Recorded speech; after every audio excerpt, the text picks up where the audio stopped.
Graça e paz, irmãos. Boa noite a todos. Irmãos, vamos abrir as nossas Bíblias no livro de Gênesis. Hoje chegamos ao capítulo 42. A nossa sequência de exposições no livro de Gênesis, observando não só a história de José, mas a história dos filhos de Israel.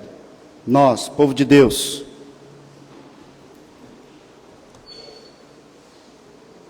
por meio da revelação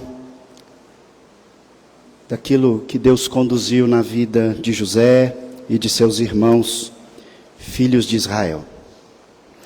Eu vou ler até o versículo 24 do capítulo 42, mas nós veremos o assunto de todo o capítulo 42. A palavra do Senhor diz assim: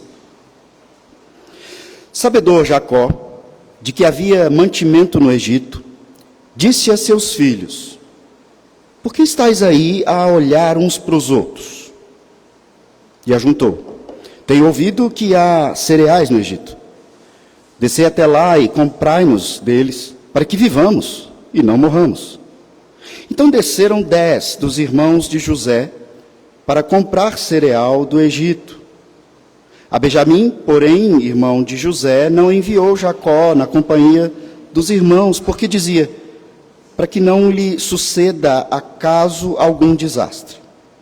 Entre os que iam, pois, para lá, foram também os filhos de Israel, porque havia fome na terra de Canaã.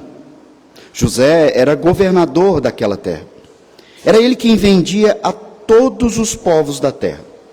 E os irmãos de José vieram e se prostraram, rosto em terra, perante ele. Vendo José a seus irmãos, reconheceu-os, porém não se deu a conhecer. E lhes falou asperamente, e lhes perguntou: De onde vindes?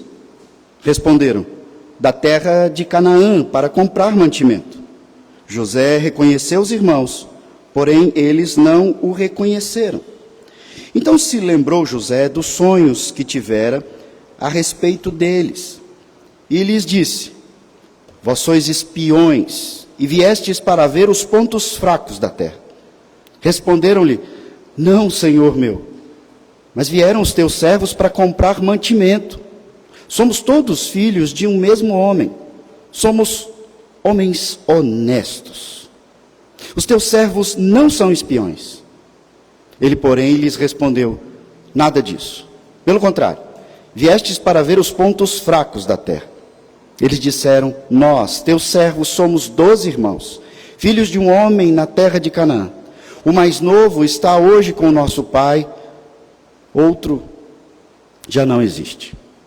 Então lhes falou José: É como já vos disse, sois espiões. Nisto sereis provados pela vida de Faraó. Daqui não saireis sem que primeiro venha o vosso irmão mais novo. Enviai um dentre vós, que traga vosso irmão. Vós ficarei detidos para que sejam provadas as vossas palavras, se há verdade no que dizeis. Ou se não, pela vida de Faraó, sois espiões. E os meteu juntos em prisão 3 dias. Ao terceiro dia, disse-lhes José: Fazei o seguinte e vivereis, pois temo a Deus. Se sois homens honestos, fique detido um de vós na casa da vossa prisão. Vós outros ide, levai cereal para suprir a fome das vossas casas. E trazei-me vosso irmão mais novo, com que serão verificadas as vossas palavras, e não morrereis. E eles se dispuseram a fazê-lo. Então disseram uns aos outros: Na verdade, somos culpados, no tocante a nosso irmão, pois lhe vimos a angústia da alma, quando nos rogava e não lhe acudimos. Por isso nos vem esta ansiedade. Respondeu-lhes Rúben: Não vos disse eu, não pequeis contra o jovem? E não me quisestes ouvir. Pois vedes aí que se requer de nós o seu sangue. Eles, porém, não sabiam que José os entendia, porque lhes falava por intérprete. e retirando-se deles, chorou. Depois, tomando-lhes, tomou a Simeão dentre eles e o algemou na presença deles. Até aqui, vamos ao Senhor em oração. Senhor Deus, Pai, obrigado por esse dia, pela chuva que caiu há pouco, ó Pai, trazendo-nos um clima um pouco mais ameno. Nós agradecemos porque reconhecemos que todas as coisas, todos os movimentos, tudo acontece debaixo do Teu controle e governo, que é sempre bom. O Senhor tem nos abençoado, como igreja, como indivíduos. Nós, ó Pai, estamos encerrando mais um ano. Temos vida e temos perseverança na fé. Nós começamos o ano crendo em Ti, e estamos às vésperas do final do ano, perseverando em culto, adoração, fé. Isso é dom, dádiva do Senhor para nós. Estamos aqui reunidos mais uma vez, porque entendemos que o Senhor é nosso Deus, que nós somos o Teu povo, e agora buscamos na Tua palavra, ó Pai, a Tua voz verdadeira. O Teu Espírito que penetra profundamente no nosso ser, onde nós sequer conhecemos. E é isso que nós te pedimos. Nós estamos aqui prontos, sinceros, para ouvir a Tua voz. Fala conosco, ó Pai, nós te pedimos em nome de Jesus. Amém. Meus irmãos,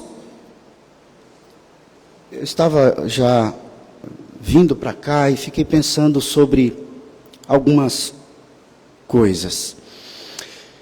Na última briga que você teve, quem que estava certo? Você ou a outra pessoa? A briga mais recente que vem aí na sua mente, o que aconteceu, talvez tenha sido hoje, talvez tenha sido no caminho, em casa. Quem estava certo? Era você ou era a outra pessoa? Eu imagino qual seja a resposta da maioria, ainda que não seja absoluta. Mas tá bom, então esquece dessa última briga. Pensa na briga anterior, na outra um pouco mais antiga. Quem que estava certo? E você pode fazer esse exercício por horas. Enquanto você lembrar das brigas, das discussões, decepções, frustrações, quem que estava certo? Vou contar uma história que aconteceu lá em casa, que mostra um pouco do que acontece comigo e acontece com você nas brigas.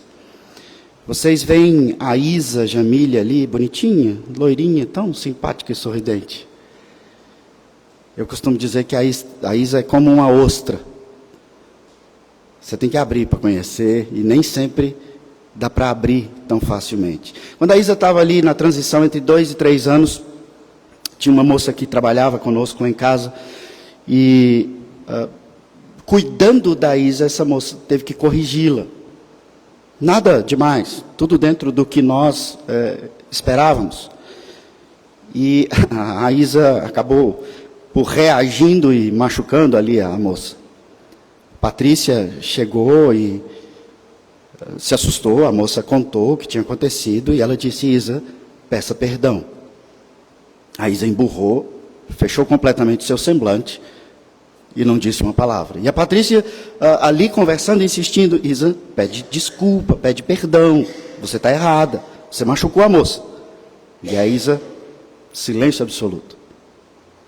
Patrícia insistiu ali por algo em torno de uns 30 minutos, 20 minutos, não sabemos, isso já tem alguns dias, e ela não pediu perdão. Ela não reconheceu que ela estava errada. Não é uma filha sem pais, então a Patrícia disse: eu preciso sair para trabalhar, eu já estou atrasada. Você vai ficar aqui dentro desse quarto, pensando no que você fez. A moça vai te liberar a qualquer hora, desde que você peça perdão para ela. Enquanto você não pedir perdão, reconhecendo o seu erro, você fica dentro do quarto. Patrícia foi para o trabalho, trabalhou.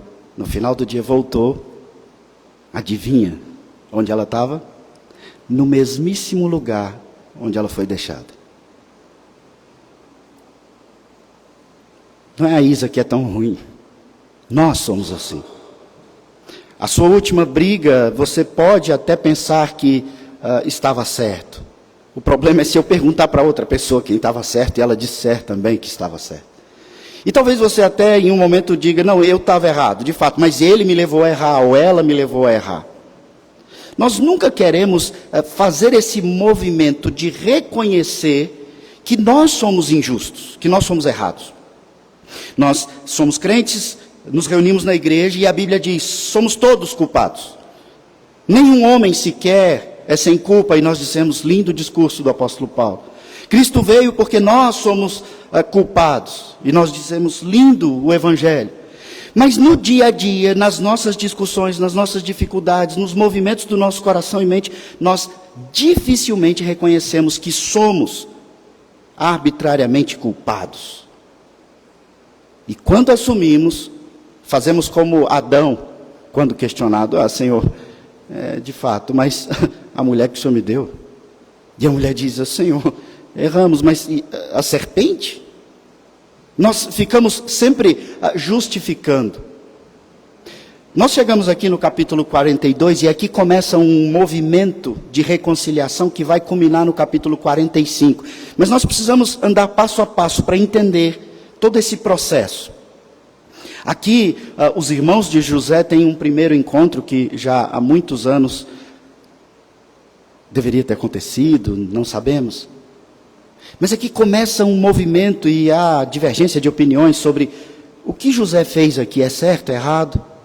O fato é que Deus, autor dessa história, está conduzindo para a reconciliação desses irmãos, que só vai acontecer no capítulo 45. Então lá no capítulo 45, nós vamos falar de reconciliação, mas hoje nós começamos a entender como se dá normalmente um processo de reconciliação, das brigas que acontecem, das raivas, da amargura, do peso no nosso coração.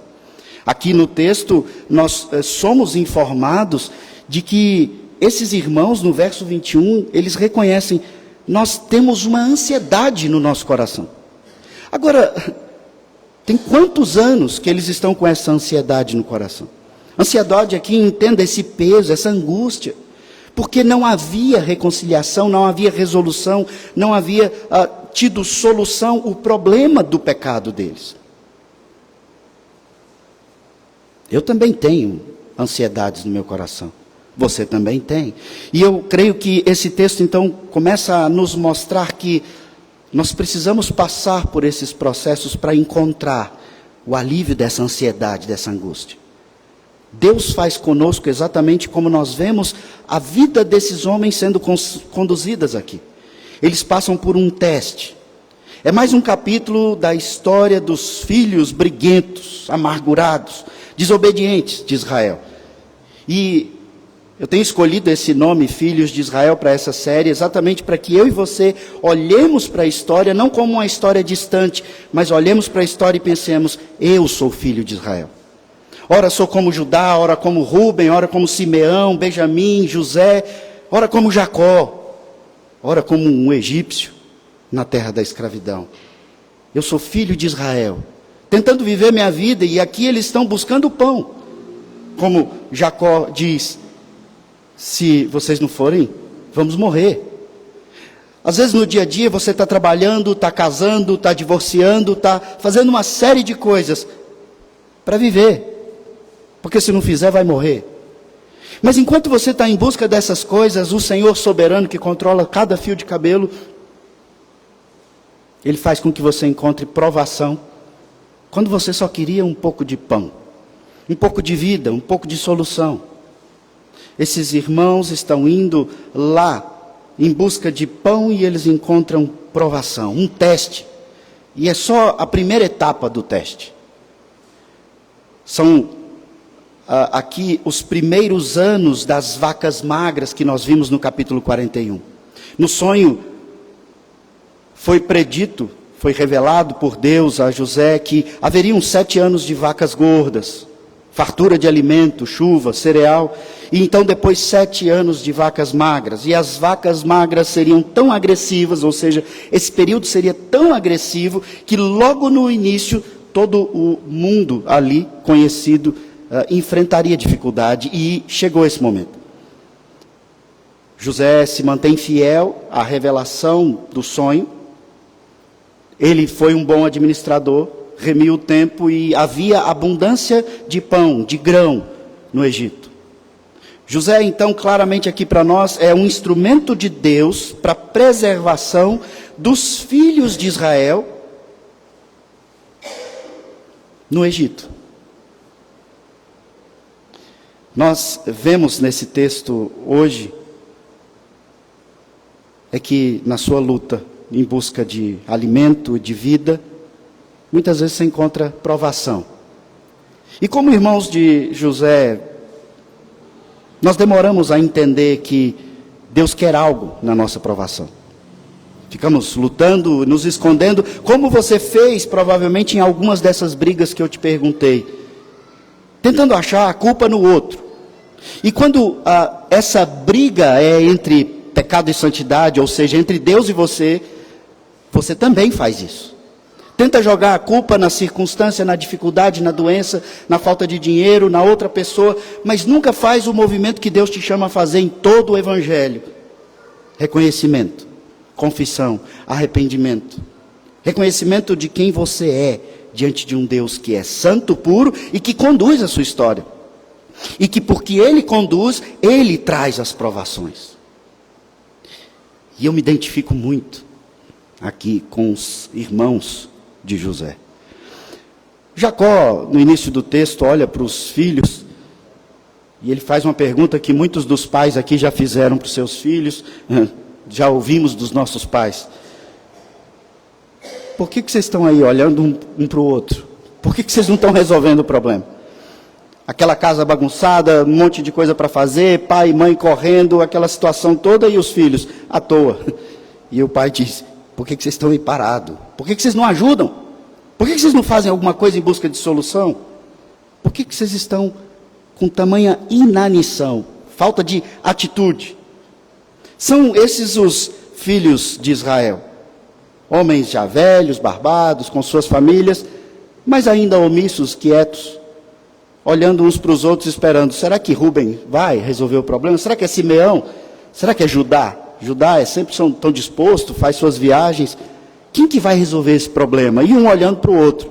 Lá em casa acontece bem parecido com isso. Um empurrando para o outro, a tarefa é difícil. E eu digo difícil porque viajar para o Egito não é fácil. Eles estão aqui a aproximadamente 420 quilômetros, 415 quilômetros de distância de Canaã para o Egito. E o texto nos mostra essa inanição, um patriarca que ainda dá as ordens na família dos seus filhos, coloca a gravidade da situação: se vocês não fizerem algo, nós vamos morrer, não tem alimento na nossa casa. E o verso 4 nos traz uma informação. Benjamim, o irmão de José, não foi enviado. Isso aqui me leva lá para o capítulo 37. Lá você tem os irmãos todos juntos. Os filhos de Raquel, José e Benjamim, quietos em casa. O pai super protege esses dois filhos. Mas, numa atitude talvez impensada, não sabemos, ele manda José: vai atrás dos seus irmãos. José vai. Aqui, agora, o filho protegido é Benjamim, é o único que restou de Raquel. E então, vai, mas Benjamim fica. E olha o que ele diz no finalzinho do verso 4. Eu estou com medo de que aconteça algum desastre. Eu estou com medo de perder Benjamim, porque eu já perdi José. Eu já perdi Raquel. Eu vou guardar Benjamim. Benjamim é como o meu tesouro, querido. Vai vocês, fica Benjamim.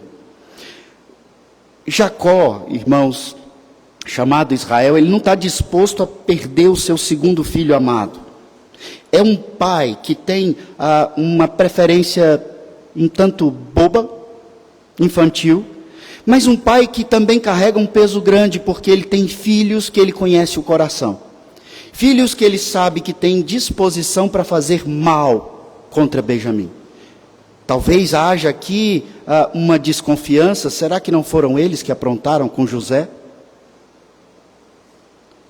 Versículo 6 nos diz que José já é governador estabelecido naquela terra. Ele vende a todos os povos. E algo muito importante acontece aqui. No finalzinho do versículo 6. Os irmãos de José se prostraram rosto em terra perante ele. Eu imagino que o texto deixa claro que José, de pronto, reconhece seus irmãos. E eu imagino que na mente de José aqui vem a memória nítida, lá do capítulo 37, do sonho. Quando ele conta os sonhos, os irmãos e o seu pai dizem: nunca que nós vamos nos dobrar diante de você. Você não vai governar sobre nós. Mas esses homens chegam aqui diante de José, e para eles José não é José. José é Zafenate-Paneia, governador do Egito. Um homem estranho à aliança, estranho a Deus, e eles prontamente, com fome, é claro, se prostram rosto em terra diante de Zafenate-Paneia. Mas Zafenate é só José, filho do nosso pai, que olha para esses homens tipicamente hebreus e reconhece. E eles, logicamente, não reconhecem. Ele tem roupa egípcia, ele tem nome egípcio, ele tem maquiagem egípcia, ele está completamente barbeado, totalmente diferente do costume dos hebreus. Quando José tem o sonho dado por Deus, esses homens rejeitam. Agora, a um estranho, eles se dobram rapidamente. Eles querem apenas viver, comer, tocar as suas vidas. Mas quando era aquela briguinha de irmãos, na condução do Senhor, eles se negaram e disseram: a culpa é dele. Se ele foi para a cisterna, a culpa é dele. Se ele foi vendido, a culpa é dele, que fica aí achando que vai governar sobre a gente. 20 anos se passaram, ele é o governador. E o texto nos conduz a essas afirmações que eu estou fazendo. Veja como é repetida a ideia de desconhecimento e reconhecimento no versículo 7 e versículo 8. Vendo José seus irmãos, reconheceu-os, porém não se deu a conhecer. E lhes falou asperamente, e lhes perguntou: de onde vindes? Responderam: da terra de Canaã, para comprar mantimento. José reconheceu os irmãos, porém eles não o reconheceram. Reconhecimento e desconhecimento, reconhecimento e desconhecimento. José sabe e eles não sabem. A história agora está focada neles. E eles não sabem o que está acontecendo, eles não sabem diante de quem eles estão. José conhece, eles não conhecem nem José, nem o plano de José. Na nossa vida, Deus nos conhece. E Ele conhece o seu coração e Ele conhece os planos que Ele mesmo tem para você. Só que você não conhece. É aqui que nós ficamos em tamanha aflição. Quando a Bíblia diz que os pensamentos do Senhor são muito maiores do que os nossos, e por isso nós nos frustramos, nos rebelamos, e temos tanta dificuldade de nos dobrar diante do senhorio dele. Nós não aceitamos a condução de Deus, nós não aceitamos a forma como Deus nos prova. Nós só queremos pão, só queremos viver, tocar a nossa vida. E Deus diz: eu sou o Deus do pão, do maná, da provisão. Eu sou o seu pastor, você não vai ter falta de nada, você só precisa se dobrar. Mas as Escrituras também nos dizem que os filhos de Israel têm o pescoço duro, povo de dura cerviz que não se dobra diante do Senhor, do seu governo. Os pensamentos de José aqui nos apontam para os pensamentos do Senhor, pensamentos muito mais altos que os pensamentos dos irmãos, do que os nossos pensamentos. José começa então a ter uma ideia, e o texto nos faz essa transição mostrando reconhecimento e desconhecimento. José começa aqui a implementação de um plano de provação, teste, para promover a verdadeira reconciliação. Ele podia simplesmente se vingar, ele podia atacar, ele podia prender e deixar que morressem, podia vendê-los como escravos.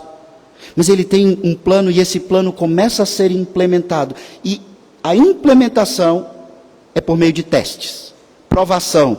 Porque José aqui, irmãos, na revelação do Senhor para nós, ele quer sondar o coração. E em toda a Escritura, Deus nos mostra que é isso que Ele quer. Deus quer que o nosso coração seja exposto. Por isso, em meio às provações, às nossas brigas, briga de casal, briga de irmãos, briga entre crentes, Deus quer que o coração seja exposto, porque quando o coração é exposto, então começou o processo de reconciliação. Não mera reconciliação entre as pessoas, mas reconciliação entre Deus e você. Porque Deus não trabalha com corações endurecidos. Deus trabalha com um coração humilde, quebrantado, contrito.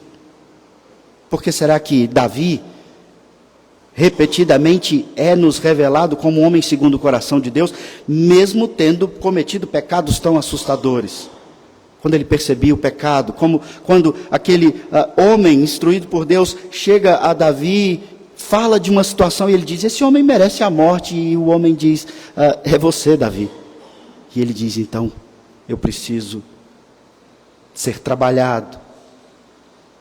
Deus está trabalhando com você na sua provação, para a sua reconciliação com Ele, com as pessoas, para o seu quebrantamento diante dEle, diante das pessoas, para a sua santificação, para que você viva a vida bem-aventurada e não morra, mesmo vivendo.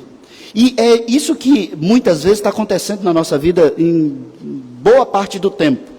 Imagina que 20 anos depois, esses homens estão machucados, José está promovendo isso, Jacó está sofrendo, são 20 anos.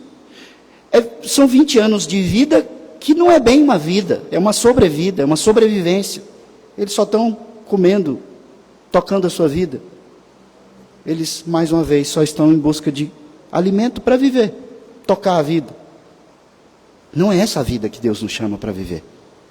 Deus nos chama para uma vida de alegria em meio à dificuldade, de contentamento em meio à provação.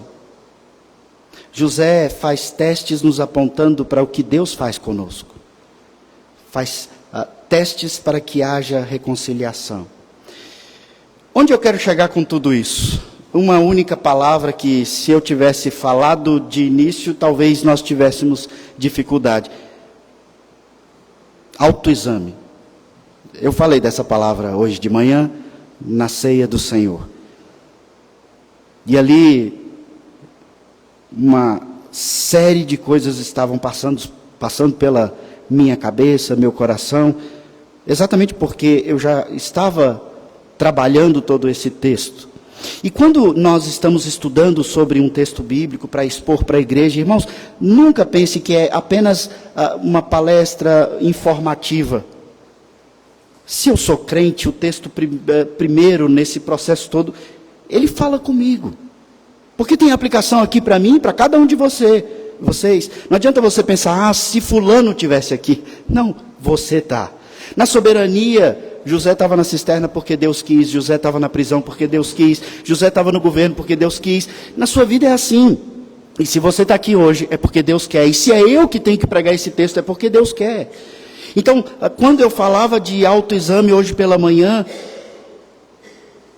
a palavra já estava de encontro ao meu coração. E eu espero que agora a palavra esteja indo de encontro ao seu coração. Autoexame. Deus nos chama, pelo agir da habitação dele em nós, do Espírito Santo em nós, a fazer sempre autoexame. E é isso que José começa a fazer com esses irmãos que se dizem aqui diferente do que nós sabemos que eles são. O primeiro teste que José aplica aqui aos seus irmãos é saber se Benjamim está vivo, o seu irmão. Porque se eles tinham tanto ciúme de José, é natural que eles tivessem ciúme de Benjamim. Se eles intentaram contra a vida de José, é natural que eles tivessem tentado contra a vida de Benjamim. Era de se esperar que eles tivessem feito algo mal. E o verso 9 mostra aqui que José se lembra dos sonhos e começa então a propor que eles são espiões. José sabe que eles não são espiões. Ele apenas quer chegar ao ponto, está faltando um irmão, cadê ele? Verso 11 é cômico se não fosse trágico. Os homens que venderam José, que tentaram contra a vida de José, eles dizem humildemente, mansamente, como quando eu e você vamos nos justificar das nossas brigas. Até a voz muda. Falamos calmamente. Somos filhos de um mesmo homem. Somos homens honestos. Os teus servos não são espiões. Eles estão dizendo para José, não, nós somos honestos, somos bonzinhos. Eles não estão prontos, irmãos. Quando Deus nos coloca em situações de provações, em testes. Não que você vai esbravejar, bater no peito e dizer, sou culpado mesmo, e daí? Não é isso. Ele quer que sejamos humilhados, trabalhados, que encontremos no autoexame o nosso problema, que é o pecado. E se encontramos o problema do pecado, nós só temos um caminho para seguir, não existe outras opções. Ir para o perdão, e só há perdão na cruz. Porque toda a motivação da cruz é o pecado. E o salário do pecado é a morte, na cruz a morte. Nós temos vida se formos à cruz. Por isso é necessário o autoexame. Cristo perdoou todos os homens, todos os seres humanos? Não. Todos aqueles que são deles e reconhecem que são pecadores. Isso é dito aqui no momento do batismo, profissão de fé. E então reconhecedores dos seus pecados confessam que só tem acesso ao Pai, só tem perdão, só tem vida eterna, só é filho de Israel em Cristo Jesus. Mas esses irmãos de José não estão prontos ainda. E eles dizem, somos honestos. José insiste, vocês são espiões. Vocês vieram sondar a terra. E eles disseram, não, somos honestos, somos 12 irmãos, filhos de um homem na terra de Canaã. O mais novo está lá com o nosso pai. O outro já não existe.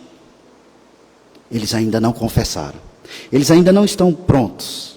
Eles não chegaram ainda no cerne da angústia e ansiedade do coração de todos esses que estão aqui.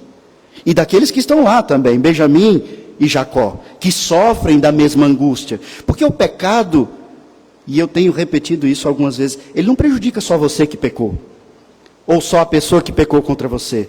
O pecado, irmãos, é algo devastador. Ele vai se multiplicando, e isso é mostrado nas Escrituras.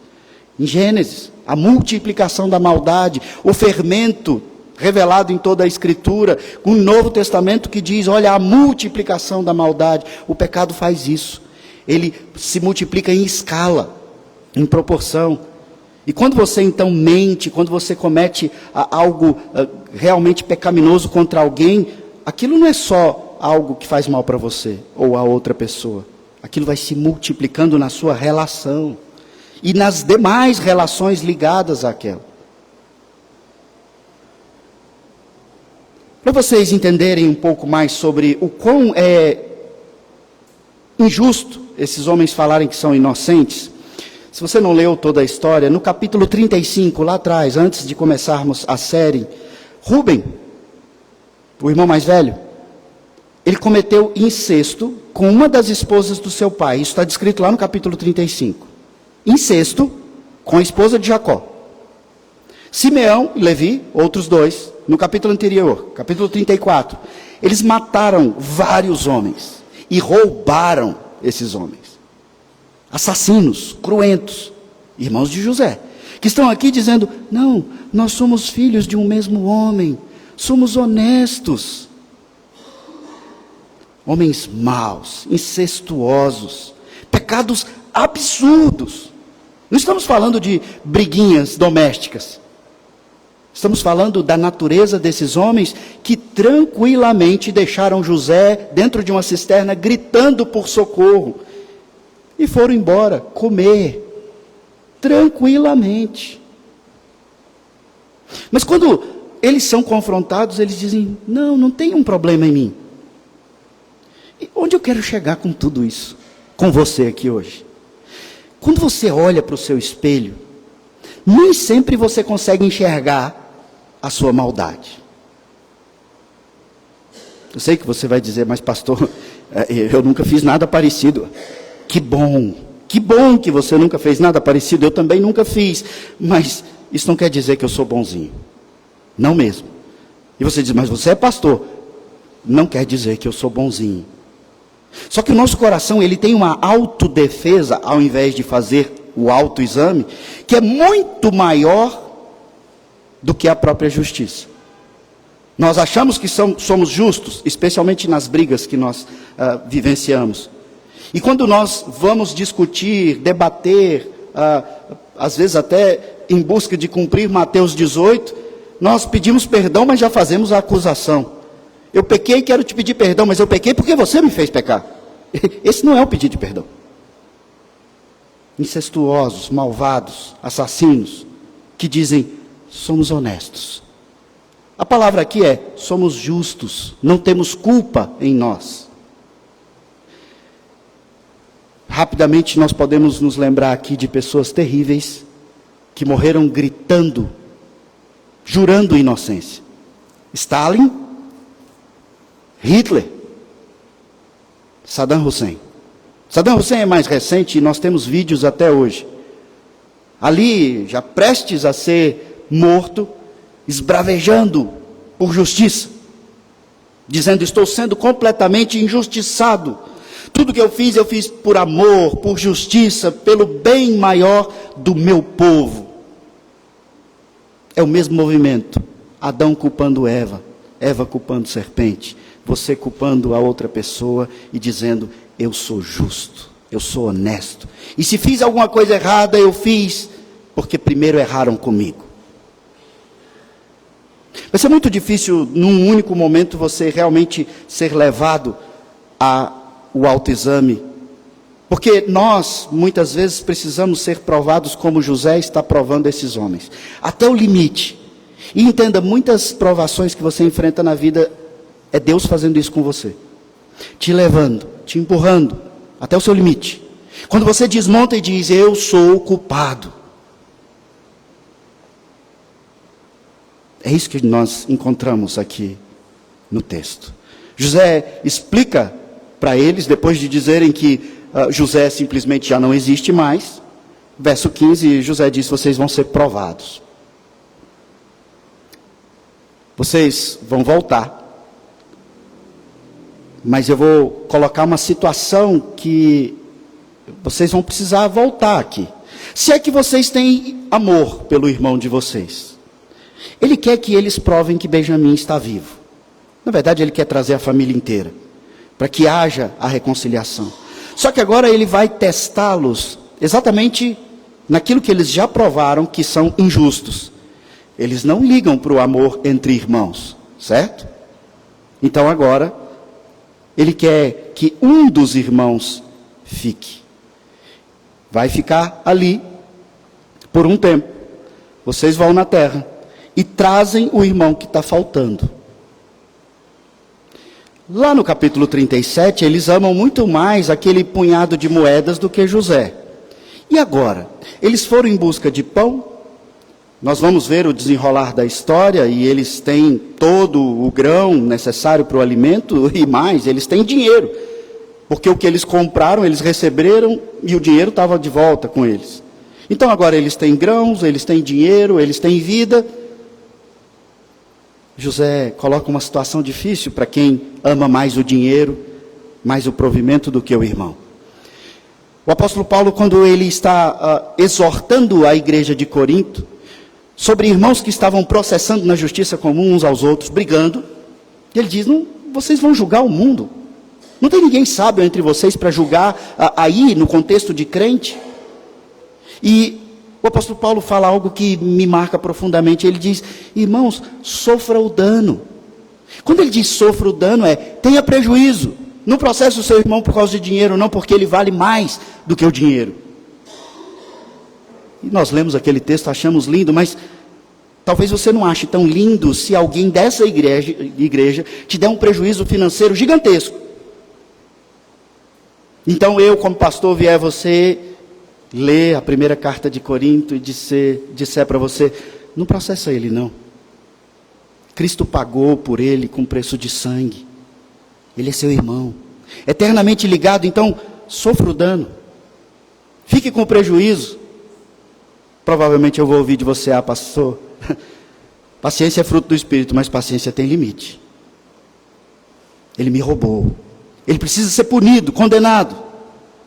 Percebe como vários textos bíblicos vão nos mostrando coisas, e nós achamos lindo o Evangelho, mas quando toca na nossa ferida, nossa reação não é a melhor.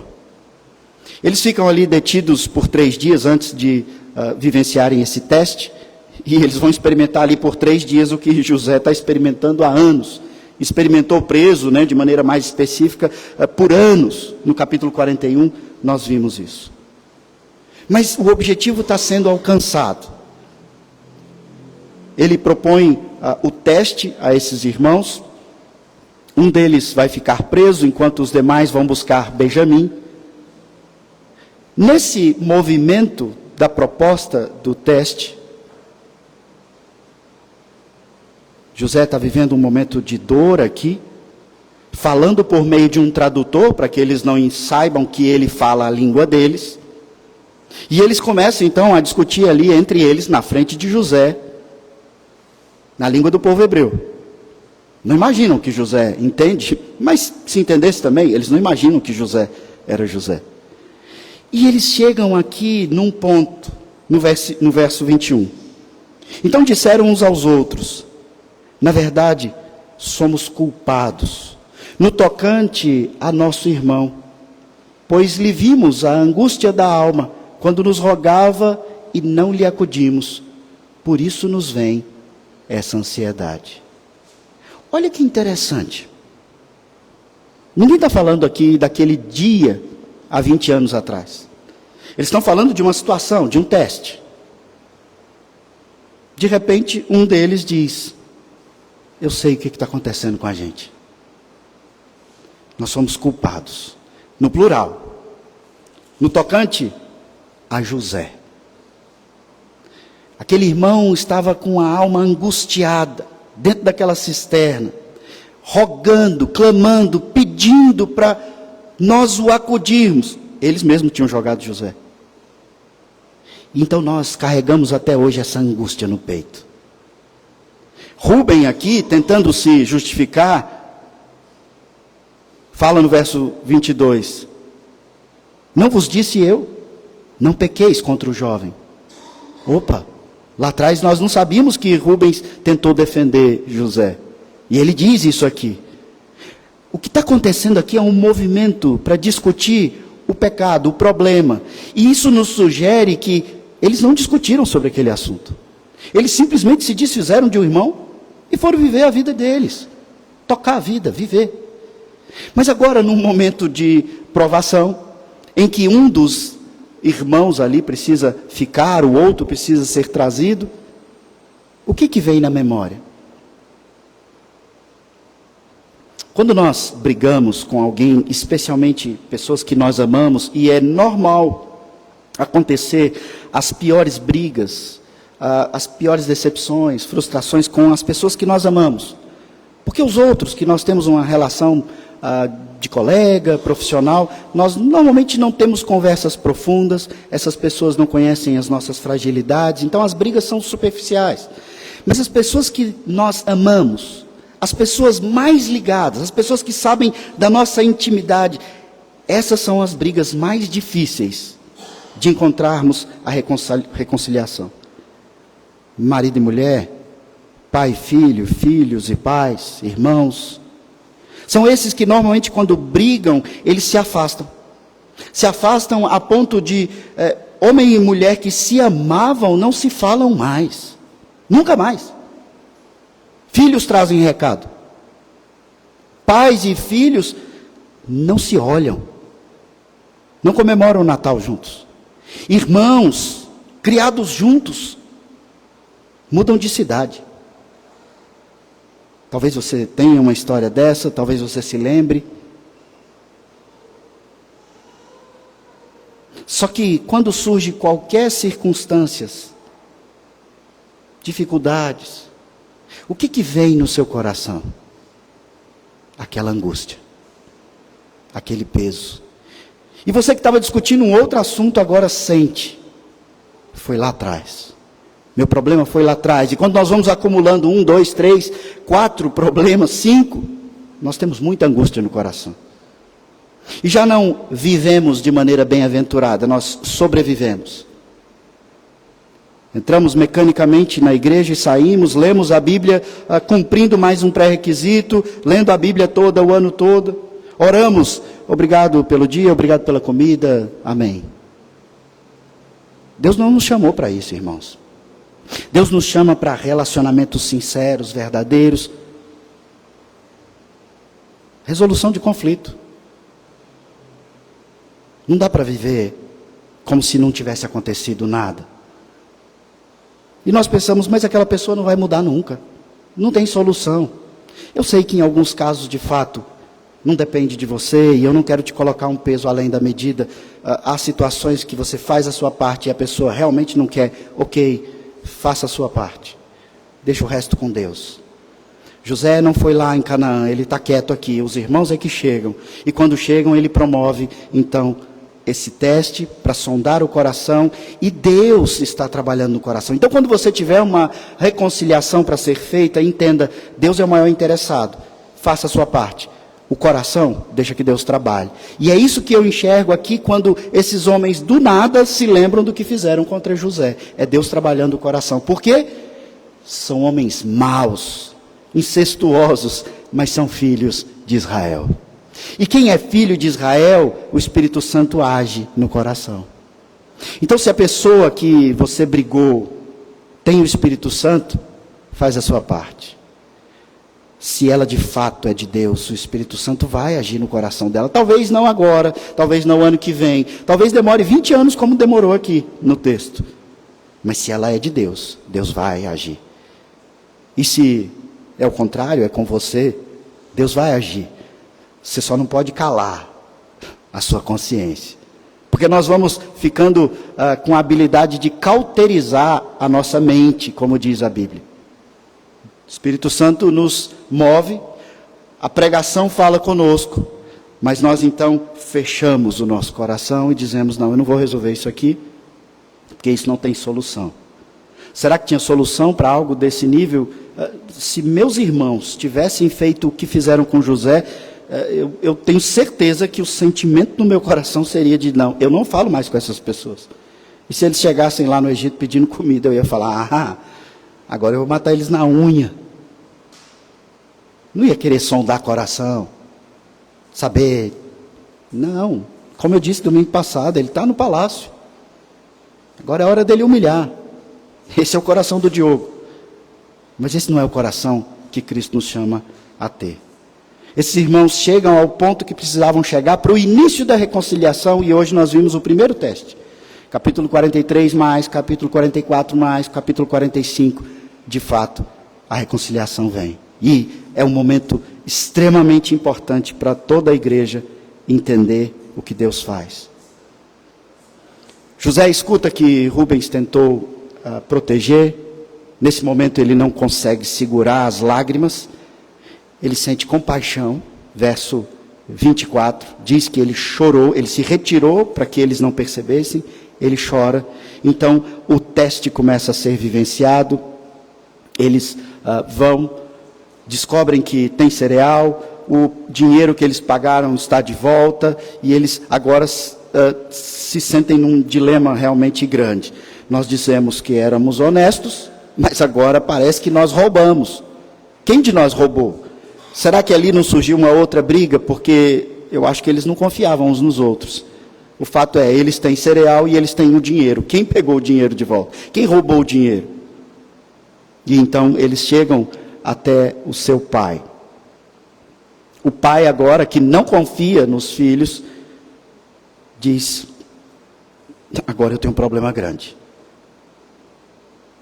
Eu já não tenho mais meu filho José, vocês estão querendo levar meu filho Benjamim e deixaram o filho Simeão lá. Vocês estão me tirando tudo que eu tenho. E provavelmente vocês roubaram mesmo esse dinheiro. É assim que é a família dos filhos de Israel. Eu não sei como é que é a sua família, não sei como é que é a sua casa. Mas se tem muita briga lá e confusão, isso não quer dizer que você não é crente. Talvez o jeito de resolver ainda não chegou no lugar. Mas enquanto não chegar, se você é filho de Israel, Deus não vai desistir de você. E Ele vai promover esses testes, que muitas vezes você não vai entender nada. Mas a única coisa que Ele quer, e as Escrituras nos confirmam, é: faça um autoexame. Será que você não tem culpa? Será que a outra pessoa errou sozinho? Será que você não precisa confessar algo a Deus? Confessar algo a outra pessoa? buscar um renovo no seu relacionamento. Deus está trabalhando o nosso coração para que vivamos a inversão do Evangelho. Hoje, no texto do Evangelho de Marcos, nós vimos isso. Deus quer que nós entendamos. Você não precisa se exaltar. Exalte a Deus e exalte ao próximo. Deus vai cuidar de tudo que precisa ser cuidado, para que você tenha tudo e não te falte nada. José aqui, irmãos, nitidamente ele nos aponta para Cristo, promovendo esse reconhecimento, esse arrependimento, a confissão. Cristo nos chama ao reconhecimento. Não há ingresso na igreja sem confissão pública, reconhecendo que você é pecador, que é só no mérito de Cristo que você tem acesso a Deus Pai. E esse é um processo de humilhação, para que você se identifique com Cristo, que se humilhou para que você fosse salvo. Se você não confessar, seja o seu problema com outra pessoa, ou o seu problema com Deus, se humilhar diante da outra pessoa e diante de Deus, eu sinto muito, mas você vai ter que ficar mais um tempo na prisão, até que a aprovação aumente. Vamos pedir que o Senhor nos abençoe, nos conduza em todo esse processo, para que haja verdadeiro autoexame. Senhor Deus, Pai, diante de uma situação, uma narrativa como essa, nossa tendência é ler como uma história bíblica distante, e mais uma vez endurecer nosso coração, nossa mente, pensando que eles eram maus, que nós não matamos, não roubamos. Ó Pai, eu peço que o Senhor nos mostre, dá-nos entendimento, trabalhe os nossos corações, para que a nossa igreja, ó Pai, a partir desse texto e de outros como esse, pelo agir do Teu Santo Espírito, ela se torne dia a dia uma igreja composta por pessoas mais humildes diante do Senhor, humildes que reconhecem que precisam insistentemente se reunir nesse lugar, humildes que entendem que insistentemente precisam orar todos os dias, por um bom tempo e mais de uma vez, todos os dias, reconhecendo que são falhos, miseráveis. Uma igreja com pessoas humildes nos relacionamentos aqui dentro, não só no momento de culto, comunhão, mas fora desse momento. Pessoas que têm mais paciência com o pecado dos outros, que são mais alegres quando o outro está emburrado, que têm mais amor quando não recebem amor, que são mansas, humildes, longânimas, que têm domínio próprio quando são maltratados. Enfim, ó Pai, trabalhe em nós aquilo que o Senhor promoveu no coração daqueles filhos de Israel, os nossos patriarcas, para que então nós experimentemos a Tua boa vontade em Cristo Jesus. O que nós te pedimos hoje para que isso aconteça, ó Pai, segundo os Teus desígnios, é que o Senhor, que habita em nós, nos capacite. Especialmente hoje, que se aproxima de uma data comercial do Natal. Não é a celebração real do nascimento de Cristo, mas é uma data em que as pessoas ficam mais comovidas, pessoas ficam querendo se reconciliar. Ó Pai, eu peço que o Senhor, na sua sabedoria, assim como se utilizou do Egito e de tantas outras situações seculares e comerciais, que o Senhor possa, ó Pai, nos quebrantar nesses dias que se aproximam do final do ano. E nos chamar, a partir de hoje, há uma reconciliação. Pais com filhos, filhos com seus pais, maridos com suas esposas, esposas com seus maridos, irmãos dentro dessa igreja que não se suportam, não se falam, não se toleram, ou simplesmente não vão um com a cara do outro. Que o Senhor quebrante, um a um. E todos nós, de maneira coletiva, para que nós entendamos que sem reconciliação, sem autoexame, sem reconhecimento de culpa, nós não conseguimos nos livrar dessa angústia, do peso, daquilo que nos impede muitas vezes de dormir tranquilos e de ter uma vida bem-aventurada. Trabalha, ó Pai, na nossa igreja, trabalha no nosso coração. É o que nós te pedimos, em nome de Jesus. Amém.